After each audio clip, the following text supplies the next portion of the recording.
कर BA part third समाजशास्त्र first paper सामाजिक चिंतन के अंतर्गत आज हम बात करेंगे कार्ल मार्क्स द्वारा प्रतिपादित सिद्धांत द्वंद्वात्मक भौतिकवाद और इसकी प्रमुख विशेषताओं की।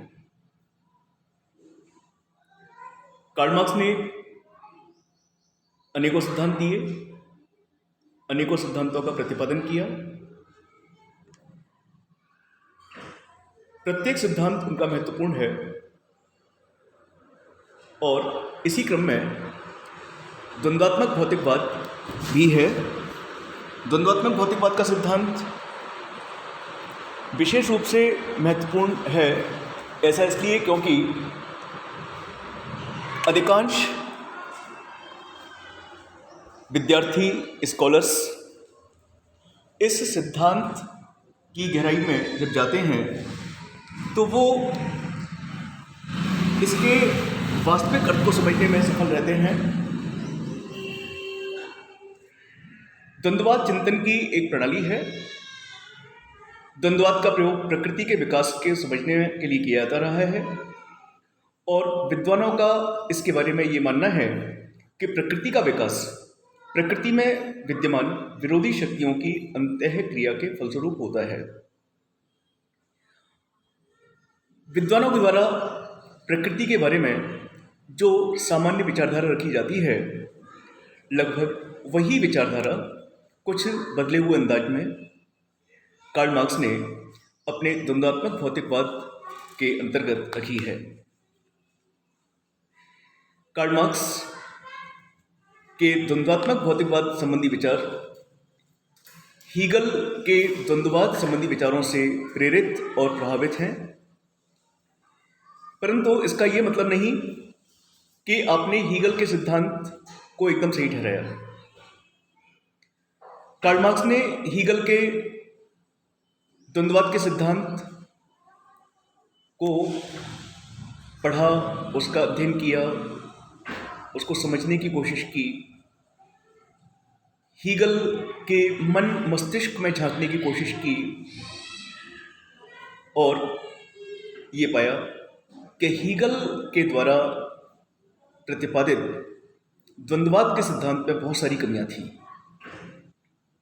और इसीलिए आपने हीगल के सिद्धांत को एज इट इज स्वीकार नहीं किया, अपितु इसमें बहुत सारे दोष बताते हुए, उनको दूर करते हुए, उनको दूर करने के बाद, उनमें संशोधन करने के बाद अपने द्वंद्वात्मक भौतिकवाद के सिद्धांत को प्रस्तुत किया। हीगल के द्वारा विश्व के विकास की बात की गई कि विश्व का विकास वाद, प्रतिवाद, संवाद की प्रक्रिया के द्वारा होता है। इस बात को कार्ल मार्क्स ने भी स्वीकार किया। वो भी ये मानते हैं कि ये सच है कि विश्व का विकास वाद, प्रतिवाद और संवाद तीन अवस्थाओं से होकर निरंतर, लगातार आगे की ओर, ऊपर की ओर होता रहता है। लेकिन कार्ल मार्क्स ने इस बात को बिल्कुल स्वीकार नहीं किया कि विश्व का विकास विचारों के विकास से होता है या आत्मा के विकास से होता है। हीगल का ये मानना है कि विश्व का विकास विचार और आत्मा के विकास से होता है, जबकि कार्ल मार्क्स चूंकि भौतिकवादी विचारक थे, इस बात का खंडन करते हैं और इसके स्थान पर वो भौतिक पदार्थ को स्वीकार करते हैं, उसके विकास को स्वीकार करते हैं। कार्ल मार्क्स ये मानते हैं कि इस संसार का विकास, इस विश्व का विकास आत्मा और विचार के विकास से नहीं, अपितु पदार्थ के विकास के परिणाम स्वरूप होता है। ये उनका विरोध था। लेकिन वाद, प्रतिवाद, संवाद की प्रक्रिया से विश्व का विकास होता रहता है, ये विकास निरंतर चलता रहता है, इस बात को आपने जरूर स्वीकार किया। तो इस प्रकार जहां कार्ल मार्क्स और हीगल के सिद्धांतों में कुछ समानताएं हैं तो कुछ विरोधाभास भी है। कार्ल मार्क्स अपने द्वारा दिए गए सिद्धांत की पुष्टि करते हैं, उसको सही ठहराते हैं,